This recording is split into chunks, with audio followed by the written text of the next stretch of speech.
मैं छेला dairy farm से आप सभी का स्वागत करता हूं।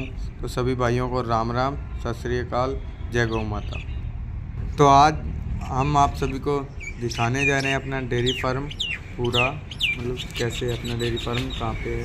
तो अपना डेयरी फार्म राजस्थान श्री गंगानगर में है, डिस्ट्रिक्ट श्री गंगानगर है, तहसील भी श्री गंगानगर है। ये पदमपुर रोड बाईपास श्री गंगानगर से मात्र 3 किलोमीटर है। भाइयों, जैसे आप सभी को पता है अपना काऊ सेल एंड परचेज का काम है। अगर कोई भाई अपने से गाय लेने में इच्छुक है तो अपना मैं नंबर मेंशन कर दूंगा स्क्रीन पे, कॉल करके आप पूरी जानकारी ले सकते हो। अगर किसी भाई को ऑनलाइन भी गाय मंगानी है तो वो भी अपने अवेलेबल है, अपने ऑनलाइन भी गाय भेज देंगे।